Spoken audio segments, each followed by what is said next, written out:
Mon intellect a le potentiel d'être forgé et raffiné. Bienvenue dans la série des arcanes mineurs pour plonger dans les profondeurs de chaque carte grâce à l'astrologie. Voici l'épisode consacré à l'as d'épée. En numérologie, l'as correspond au 1. Le 1, c'est la pureté, l'essence, la source, le départ. C'est le début et à la fois la finalité, la totalité. C'est une action, une initiative. Le 1, il renforce toute la dynamique qu'on pourrait avoir pour un projet. C'est vraiment cet égocentrisme du fait d'être centré sur soi et d'avoir une certaine obstination. De manière générale, l'élément qui est consacré aux épées, c'est l'air. L'air, c'est vraiment ce flux de pensée qui circule en nous et que nous pouvons modifier en le forgeant. La suite des épées, ça symbolise donc nos apprentissages, les mots qu'on va utiliser, les discussions qu'on va avoir et les idées qui peuvent nous apparaître. Les épées et l'élément de l'air, ça fait référence à nos pensées, notre dialogue intérieur, notre communication, les apprentissages qu'on peut avoir et nos idées. Pour se rappeler que les épées correspondent à l'élément de l'air, on peut se dire que les épées se forgent comme on forge notre esprit. On peut se rappeler aussi que les mots qu'on utilise, ils peuvent blesser comme une lame, mais ils peuvent aussi être utilisés pour le bien si on sait les manier correctement. Concernant l'astrologie et l'élément de l'air, on va retrouver notamment le Gémeaux. Le Gémeaux, lui, va nous amener la sociabilité, l'adaptabilité, le fait d'être charmant, d'avoir du charme en société et la curiosité pour les nouvelles choses. Associé aux Gémeaux, on aura Mercure, la planète qui va nous parler des discours à la fois internes et externes. Avec Mercure, on parle des apprentissages, de la canalisation, le fait d'apporter un message d'un espace à l'autre. Ça peut être du ciel à la terre ou d'une personne à l'autre. Et avec Mercure, on est dans la rapidité du mental, des pensées, des idées. Avec le signe de la balance, on va être dans un équilibre, une harmonie. On va travailler sur la justice, qu'est-ce qui est juste pour nous et qu'est-ce qui nous fait nous sentir en paix aussi. On a la paix dans le monde, dans les relations, dans les harmonies de relations, mais aussi la paix à l'intérieur de soi. La balance est associée à Vénus et Vénus nous parle d'amour, de beauté, de relations, les relations en tout genre et beaucoup aussi de l'art, de la beauté dans ce qui est artistique. Finalement, le dernier signe d'air, c'est le Verseau. Le Verseau nous parle ici d'indépendance, d'excentricité, d'humanité et de futur. Le fait d'avoir une vision pour le futur, ce qui peut arriver plus tard. Avec le Verseau, la planète associée, c'est Uranus. Uranus nous parle d'une énergie révolutionnaire, comme un éclair de génie qui va nous ramener dans cette liberté d'être et de penser. On va être vraiment dans une énergie authentique avec Uranus et son énergie associée à Verseau. De manière générale, l'as d'épée nous parle d'intellect, de manifestation et de méditation. Dans la méditation, on retrouve à la fois cette clarté mentale de l'intellect et de l'honnêteté, mais aussi cette connexion au divin, comme si on reçoit un cadeau du divin. On va s'ouvrir à ces messages-là. Ça peut être de la magie, de la synchronicité, et on va aussi travailler beaucoup avec l'as d'épée sur la manifestation, le fait que nos pensées deviennent notre réalité. On peut créer grâce à nos pensées. On peut aussi créer grâce à une visualisation du futur qu'on visualise dans le moment présent. Avec l'as d'épée, on vient aussi apprendre à forger notre esprit comme on forge nos pensées.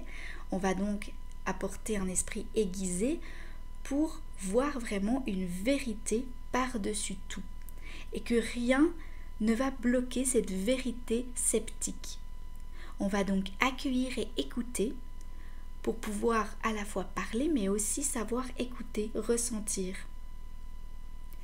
On va être capable, avec l'as d'épée, de passer à travers toutes sortes d'autorités pour transmettre vraiment une vérité pure et ultime. On va trouver une négociation pour une paix intérieur et extérieur. On va se libérer des expériences subjectives pour retrouver un cadeau qui est de l'ordre de l'amour, mais aussi de la science, cette harmonie qu'on peut trouver dans les opposés.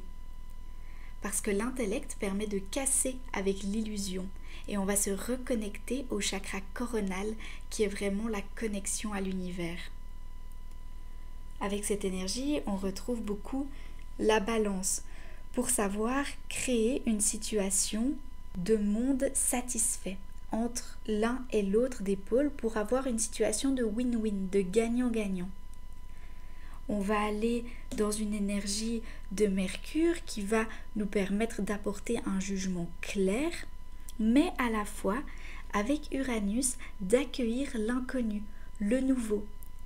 Et grâce à la dernière planète qui est associée à la balance Vénus, on va pouvoir accueillir le beau et le voir dans la vie. Si on regarde plus précisément le tarot de Marseille, on va pouvoir voir déjà qu'il y a plein de petites flammes multicolores autour de l'épée. Ça rappelle la puissance et la créativité qu'on a tous en nous-mêmes. On retrouve cette idée de forger l'esprit comme on forge une épée. On voit qu'ici elle est forte mais à la fois flexible. La lame est rouge, ça nous rappelle l'expérience de la souffrance émotionnelle. Parce qu'avec les épées, avec l'élément de l'air, on peut avoir tendance à rester bloqué au niveau du cœur. Mais ici, on s'en souvient. Et la couronne, elle représente une certaine rigidité, un certain égocentrisme, un pouvoir. Et avec l'épée, on voit qu'on va aller au-delà de cette couronne. On va donc pas rester enfermé et limité dans ce pouvoir, dans cette image et cette illusion de l'ego. Ensuite, on peut noter qu'il y a deux branches qui sortent ici du haut. Ça nous rappelle la victoire et la paix. La victoire parce qu'il y a une feuille de laurier, une branche de laurier, et il y a aussi une branche de palmier qui nous rappelle la paix. La branche du palmier nous montre aussi l'ouverture vers l'infini. Et l'autre branche, qui peut être aussi du gui, c'est vraiment avec des petits fruits. Donc il y a des petits fruits qui sortent de cette branche, cette deuxième branche de gui à gauche, et ça nous rappelle l'éternité. On parle donc d'infini et d'éternel. Et on voit cette main qui tient l'épée, qui nous montre son dos. Et ça porte un côté formel, un côté réflexif. Et le fait qu'elle sorte du nuage, c'est comme cette force créatrice, supérieure, divine et magique. Si on regarde la représentation du Morgengreer ici, on voit encore une fois cette lame qui va au-delà de l'ego, au-delà de la couronne. Elle arrive à en sortir. On retrouve cette puissance de la main qui sort du nuage et les deux branches qui sortent de la couronne pour célébrer l'infini et l'éternité. En bas, on voit aussi des montagnes au loin qui montrent qu'il y a encore des expériences et des difficultés à surmonter, mais on a vraiment une volonté présente qui va nous permettre d'aller au-delà de ces difficultés. Dans le tarot des rêves de Gaïa ici, on vient nous parler de nouvelles idéologies personnelles. Le fait de lâcher prise aussi et de désapprendre certaines choses, de voir la vie avec un autre regard. On vient honorer sa vérité personnelle avec cette énergie et se reconnecter à soi-même. On vient ressentir l'excitation et la motivation des débuts. Avec le Lilifer Tarot, ici, on vient se reconnecter à notre intuition. On voit qu'il y a un troisième œil qui est à l'écoute de notre petite voix intérieure. On voit des ailes qui sortent de cette épée, qui nous rappellent d'oser élever sa pensée pour voir plus grand et suivre nos pensées avec légèreté. Les ailes, ça vient aussi nous dire de ne pas se laisser maîtriser par nos pensées. Et les serpents, quant à eux, il y en a deux, un bleu et un rouge, il symbolise la transformation et l'évolution. Et on retrouve aussi des larmes sous les yeux qui nous rappellent de laisser aller certaines choses douloureuses pour se sentir plus léger. Et les petits symboles au coin de la carte, on retrouve les 3 signes astrologiques de l'élément de l'air, le Gémeaux, la Balance et le Verseau. Avec le tarot Vision Quest, on nous parle d'inspiration. L'inspiration, c'est à la fois l'air qui entre dans nos poumons, mais aussi l'idée qui arrive en nous, la créativité qui germe.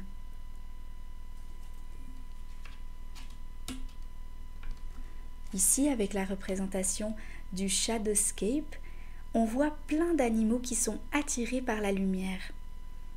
Et la pointe de l'épée qui entre dans le sol permet de libérer les papillons. C'est la potentialité, la liberté et la légèreté qui sort de cette énergie d'as d'épée.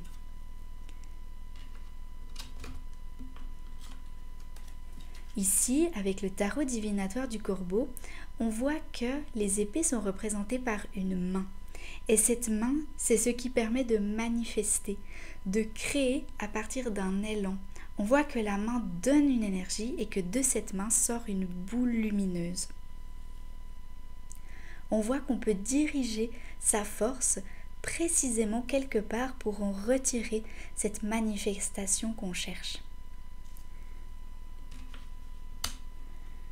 Avec le Fortuna Tarot, on voit que les épées sont représentées par des clés. Les clés, c'est ce qui permet d'ouvrir des portes, d'ouvrir ce qui paraît fermé et hermétique. Un peu comme un esprit qui peut s'ouvrir si on a les bonnes clés. Avec le tarot alchimique ici, on voit qu'il y a des possibilités de transformation avec le serpent qui tourne autour de cette épée. L'oiseau qui s'envole nous montre qu'on est capable de prendre notre liberté de penser et de voir le monde tel qu'on le veut. On voit cette épée bien aiguisée qui a été vraiment travaillée et sculptée pour arriver à ce stade-là. Si on regarde la représentation originale du Rider-Waite-Smith, on retrouve tous les éléments qu'on a déjà mentionnés, le fait d'aller au-delà de l'ego, le fait d'avoir cette main divine et connectée à l'invisible qui apparaît, les énergies infinies qui volent autour de cette épée et le feuillage qui sort de la couronne aussi. Dans le After Tarot ici, c'est l'élément qui se passe après la représentation originale du Rider-Waite-Smith, on voit qu'il laisse l'épée par terre, donc là l'épée elle est probablement plantée dans le sol, et il accueille le faucon. Il se connecte à ce faucon qui symbolise la puissance, du pouvoir, de la liberté, de la vision, du courage et de la spiritualité. Dans le tarot de la nouvelle vision ici, on peut voir qu'est-ce qui se passe de l'autre côté de la scène qu'on connaît ici avec les montagnes. Et de l'autre côté, on voit un cavalier. Alors le cavalier n'a pas son cheval sous contrôle, on voit qu'il galère un peu à découvrir cette nouvelle possibilité, donc il se baladait peut-être et tout d'un coup il se dit « Aïe aïe aïe, attention, une épée, qu'est-ce qui se passe, qu'est-ce qu'on va pouvoir en faire ?» Donc on voit que le cavalier c'est comme s'il arrive d'une autre suite et qu'il arrive ici avec cet as d'épée et qu'il se dit « Waouh, qu'est-ce que je vais pouvoir en faire de cette magnifique épée ? Est-ce que je vais la prendre? Est-ce que je vais aller me battre avec? Comment je vais apprendre toutes ces possibilités ?» Et puis finalement ici, avec le tarot du bon karma, on retrouve cette idée du troisième œil au cœur de l'épée qui est vraiment notre intuition, qui peut nous guider vers notre élévation. On voit que l'épée va au-delà de la couronne de la gloire qui est au centre de cette épée. Elle va vraiment bien plus haut. Et qu'il y a vraiment une lumière qui émane de cette épée et qui illumine la vie, qui fait partir les nuages finalement, comme s'il y a un ciel un peu nuageux qui est vraiment libéré par cette épée. Alors voilà, avec l'as d'épée, on peut vraiment se demander comment est-ce que je visualise mes futures actions. Merci d'avoir regardé cette vidéo. N'hésitez pas à aller voir la description pour avoir les références des tarots utilisés dans la vidéo ainsi que ma bibliographie. À bientôt!